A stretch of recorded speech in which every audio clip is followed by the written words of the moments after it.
ప్రస్తుతం జరుగుతున్న IPL season లో రాజస్థాన్ రాయల్స్ అదరగొట్టే ప్రదర్శన చేస్తుంది. 9 మ్యాచ్ల్లో 8 విజయాలు సాధించిన రాజస్థాన్ 16 పాయింట్లతో మిగతా జట్లకు అందనంత ఎత్తులో నిలిచింది. అయితే రాయల్స్ కెప్టెన్ సంజు శాంసన్ జట్టును ముందుండి నడిపిస్తున్నాడు. మొన్న శనివారం రాత్రి లక్నో సూపర్ జైంట్స్ తో జరిగిన మ్యాచ్ లో 197 పరుగుల లక్ష్యాన్ని రాజస్థాన్ 19 ఓవర్లలోనే ఛేదించింది. లక్ష్య ఛేదనలో 78 పరుగులకే 3 వికెట్లు కోల్పోయిన రాజస్థాన్ ను సంజు శాంసన్ 33 బంతుల్లో 77 పరుగులు సాధించి ఆ జట్టు విజయంలో కీలక పాత్ర పోషించాడు. ఇది ఇలా ఉంటే లక్నోపై రాజస్థాన్ రాయల్స్ ను గెలిపించిన సంజు శాంసన్ ఈ సీజన్ లో రాజస్థాన్ కు అటు కెప్టెన్ గాను ఇటు బ్యాటర్ గాను సూపర్ ఫామ్ లో ఉన్నాడు. టీ20 వరల్డ్ కప్ లో ఎంపికయ్యే అవకాశాలను మెరుగుపరుచుకున్నాడు. అలాగే ఆ మ్యాచ్ లో రాహుల్ 76 పరుగులు చేసినప్పటికీ రాహుల్ ప్రదర్శనను శాంసన్ వెనక్కి నెట్టేశాడు. ఈ మ్యాచ్ కి ముందు మ్యాచ్ లో కూడా శాంసన్ 3 హాఫ్ సెంచరీలు చొప్పున పరుగులు చేసిన విషయం తెలిసిందే. దీంతో రాజస్థాన్ రాయల్స్ విజయాల్లో కీలక పాత్ర పోషించాడు. ఇక ఇదే సందర్భంగా శాంసన్ ను టీ20 వరల్డ్ కప్ కు ఎంపిక చేయాలనే డిమాండ్ ఊపందుకుంది. బీసీసీ గనుక 2 కళ్లు పనిచేస్తుంటే సంజు శాంసన్ ను టీ20 వరల్డ్ కప్ కు ఎంపిక చేయాలని ఓ నెటిజన్ ట్వీట్ చేశాడు.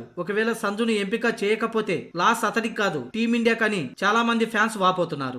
ఇక సెలెక్టర్లు శాంసన్ ను పట్టించుకోకుండా శాంసన్ బ్యాట్ తోనే సమాధానం ఇస్తున్నాడు. ప్రస్తుతం తన ఐపీఎల్ ప్రదర్శనతో ఈసారి తనను ఇగ్నోర్ చేయలేని పరిస్థితుల్ని శాంసన్ సెలెక్టర్లకు కల్పించాడని ఫ్యాన్స్ అంటున్నారు.